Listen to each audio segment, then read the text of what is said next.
ಇಲ್ಲ ಅಂದ್ರೆ ಅವರಿಂದ ನೀವು ದೂರ ಇರಿ. ನೋಡಿ, ಈ ಕೆಟ್ಟ ಅಭ್ಯಾಸಗಳನ್ನ ಹೇಗ್ ಬಿಡೋದು ಅಂದ್ರೆ ಮೊದಲಿಗೆ ನಮ್ಮ ಮನಸ್ಸು ಕಂಟ್ರೋಲ್ ನಮ್ಮ ಕೈಯಲ್ಲೇ ಇರುತ್ತೆ. ಒಂದ್ಸಲಿ ನಿರ್ಧಾರ ಮಾಡಿದೀವಿ ಈ ಕೆಟ್ಟ ಅಭ್ಯಾಸಗಳಿಂದ ನಾವು ದೂರ ಇರ್ಬೇಕಂದ್ರೆ ಬಿಟ್ಟೇ ಬಿಡ್ತೀವಿ.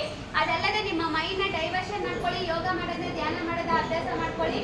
ಇದ್ಯಾರು ಮಾಡಿದ್ರೆ ನಮಗೆ ಬಿಡಕ್ ಆಗ್ತಾ ಇಲ್ಲ ಅಂದ್ರೆ ಚಟ ಬಿಡಿಸೋ ಸಂಸ್ಥೆಗಳಿರುತ್ತೆ, ಅಲ್ಲಿ ಸೇರ್ಕೊಂಡಾದ್ರೂ ನೀವು ಈ ಕೆಟ್ಟ ಅಭ್ಯಾಸಗಳಿಂದ ದೂರ ಇರಬಹುದು. ಇದನ್ನ ಬಿಡೋದ್ರಿಂದ ಯಾರಿಗೆ ಉಪಯೋಗ?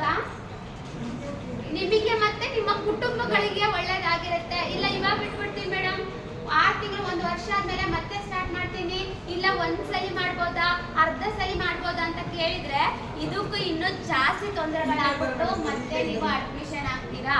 ಸೊ ಅದಕ್ಕೋಸ್ಕರ ಯಾರೆಲ್ಲ ಈ ಕೆಟ್ಟ ಅಭ್ಯಾಸಗಳ ಮಾಡ್ತಿದ್ದೀರೋ ಇಲ್ಲಿಗೆ ಇವತ್ತಿಗೆ ಸಂಪೂರ್ಣವಾಗಿ ನಿಲ್ಲಿಸ್ಕೊಡ್ಬೇಕು. ಇದು ಮಾಡೋರಿಗಾಯ್ತು. ಇನ್ನು ಮಾಡ್ಲಿಲ್ದರಿಗೆ ಏನಕ್ಕೆ ಬರುತ್ತೆ ಅಂದ್ರೆ ಕೇಳಿಸ್ಕೊಳ್ಳಿ, ನಮಗೆ ಏಜ್ ಆಗ್ಬಿಟ್ಟಿದೆ, ನಮ್ಮ ರಕ್ತನಾಳದಲ್ಲಿ ಶಕ್ತಿ ಇಲ್ಲ ಅನ್ನೋರಿಗೂ ಬರುತ್ತೆ. ಇಲ್ಲ ನಮ್ಗೆ BP ಶುಗರ್ ಇದೆ, ಅವು ಕಂಟ್ರೋಲ್ ಅಲ್ಲಿ ಇಲ್ಲ ಅಂದ್ರೆ ನಮಗೆ ಈ ಕಾಯಿಲೆ ಬರುತ್ತೆ. ಇಲ್ಲ ನಮ್ಮ ವಂಶದಲ್ಲಿ ಯಾರಿಗೋ ಇತ್ತು ಅಂದ್ರೂ ನಮಗೆ ಈ ಕಾಯಿಲೆ ಬರುತ್ತೆ. ಇಲ್ಲ ನಾವು ಜಾಸ್ತಿ ಸ್ಟ್ರೆಸ್ ಮಾಡ್ಕೊಂತಿದೀವಿ, ಚಿಂತೆಗಳು ಜಾಸ್ತಿ ಮಾಡ್ತೀವಿ, ಸಣ್ಣ ಪುಟ್ಟ ವಿಷಯಗಳಿಗೆ ಟೆನ್ಷನ್ ಮಾಡ್ಕೊಂಡ್ರು ನಮಗೆ ಈ ಕಾಯಿಲೆಗಳು ಬರುತ್ತೆ. ಇನ್ನು ಲಾಸ್ಟ್ ಏನ್ ಕಾರಣ ಅಂತ ಗೊತ್ತಿದ್ಯಾ? ಗೊತ್ತಿಲ್ವಾ? ಊಟದಿಂದಲೂ ನಮಗೆ ಈ ಕಾಯಿಲೆಗಳು ಬರುತ್ತೆ. ಸೊ ಇವಾಗ ನೆಕ್ಸ್ಟ್ ಈ ಕಾಯಿಲೆ ಬರಬಾರ್ದಂದ್ರೆ ನಮ್ಮ ಊಟದಲ್ಲಿ ಏನ್ ಬದಲಾವಣೆ ಮಾಡ್ಕೊಳ್ಬೇಕು, ಏನ್ ತಿನ್ಬೇಕು, ಏನ್ ಕಡಿಮೆ ಮಾಡ್ಕೊಳ್ಬೇಕು ಅನ್ನೋದ್ರ ಬಗ್ಗೆ ಹೇಳ್ತಾರೆ, ಕೇಳಿಸ್ಕೊಳ್ಳಿ.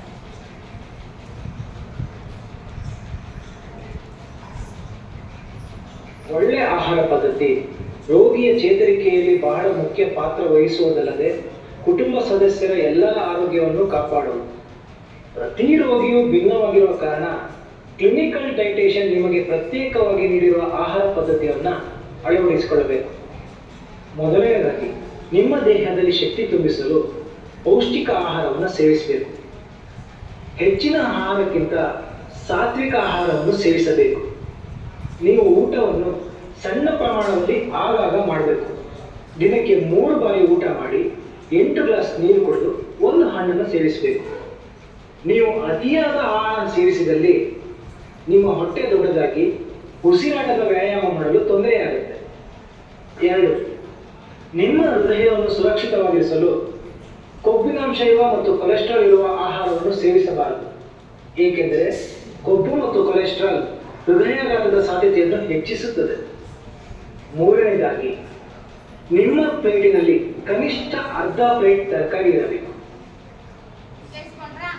ಒಂದ್ಸಲಿ ನಾವು ಹುಷಾರ್ ತಪ್ಪಿದಾಗ ಜಾಸ್ತಿ ತಿನ್ನಕ್ ಆಗಲ್ಲ, ನಂಗೆ ತಿಂದ್ರು ಸಹ ಜೀರ್ಣ ಮಾಡ್ಕೊಳಕ್ ಆಗಲ್ಲ. ಸೊ ಏನ್ ಮಾಡ್ಕೊಳ್ಳಿ ಅಂದ್ರೆ ಇವಾಗ ಸ್ವಲ್ಪನೇ ಊಟ ಮಾಡ್ಕೊಳ್ಳಿ, ಎಷ್ಟಾಗುತ್ತೋ ಅಷ್ಟು. ದಿನದಲ್ಲಿ 3 ಸಲ ಇಲ್ಲ ಅಂದ್ರೆ 4 ಸಲ ಸ್ವಲ್ಪ ಊಟ ಮಾಡ್ಕೊಳ್ಳಿ. ನೀರು ಡಿಸ್ಚಾರ್ಜ್ ಆಗೋ ಮುಂದೆ ಹೇಳಿ ಕಳಿಸ್ತೀವಿ, ಯಾರಿಗೆಲ್ಲ ಹೃದಯ ಕಡಿಮೆ ಕೆಲಸ ಮಾಡುತ್ತೋ ಅವರಿಗೆ ದಿನಕ್ಕೆ 1 ಲೀಟ್ರು ಅಥವಾ 1.5 ಲೀಟರ್ ಅಷ್ಟೇ ನೀರು ಕುಡಿಬೇಕು ಅಂತ. ಒಬ್ಬೊಬ್ಬರಿಗೆ ಮುಂಚೆನೆ ಹೇಳಿರ್ತೀವಿ, ಹೇಳಿದಾರ ಯಾರಿಗಾದ್ರೂ ಹೇಳಲ್ವಾ? ಸೊ ಯಾಕೆ ಹೇಳ್ತೀವಿ ಅಂದ್ರೆ ನಮ್ಮ ಹೃದಯ ಕಡಿಮೆ ಕೆಲಸ ಮಾಡುತ್ತೆ, ಅದಕ್ಕೋಸ್ಕರ ಹೇಳ್ತೀವಿ. ಹಾಗಾದ್ರೆ ನೀರಂದ್ರೆ ನೀರಷ್ಟೇನಾ? ಕಾಫಿ, ಟೀ, ಜ್ಯೂಸು, ಎಳ್ನೀರು, ಮಜ್ಜಿಗೆ, ಗಂಜಿ, ನೀರಿನಂಶ ಪದಾರ್ಥ ಏನೆಲ್ಲ ತಗೋತೀವಿ ಎಲ್ಲ ಸೇರಿಸ್ಬಿಟ್ಟು ನಾವು ಹೇಳಿರ್ತೀವಿ.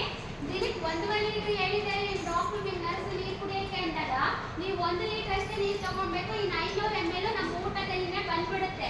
ಇಲ್ಲ ನಮ್ಮ ಮನೆಗೆ ಹೋಗ್ಬಿಟ್ಟು ಏನಾಗುತ್ತೆ ನೋಡೋಣ, ಚೆನ್ನಾಗಿ ತಿಂತೀನಿ, ಚೆನ್ನಾಗಿ ನೀರು ಕುಡಿತೀನಿ ಅಂದ್ರೆ ಏನಾಗುತ್ತೆ, ಹೆಚ್ಚಾಗಿರೋ ನೀರಿನಂಶ ಎಲ್ಲ ಶ್ವಾಸಕೋಶಕ್ಕೆ ಹೋಗ್ಬಿಟ್ಟು ಉಸಿರಾಡೋದಕ್ಕೆ ತೊಂದರೆ ಆಗುತ್ತೆ, ಕೈ ಕಾಲೆಲ್ಲ ಊತ ಬರೋದು, ಲಂಗ್ಸಲ್ಲಿ ನೀರು ತುಂಬಿಕೊಂಡು ಮತ್ತೆ ಇಲ್ಲಿ ಬಂದು ಅಡ್ಮಿಷನ್ ಆಗ್ತೀವಿ. ಸೊ ಅದಕ್ಕೋಸ್ಕರ ಯಾರಿಗೆಲ್ಲ ಹೇಳಿದಾರೋ ಇದು ನೀವು ಫಾಲೋ ಮಾಡಲೇಬೇಕು. ಇದು ನಿಮಗೆ ಪರ್ಮನೆಂಟ್ ಅಲ್ಲ. ಮತ್ತೆ ಚೆಕಪ್ ಬಂದಾಗ ಮತ್ತೆ ಇಕ್ವೋ ಟೆಸ್ಟ್ ಎಲ್ಲ ಮಾಡ್ತೀವಿ.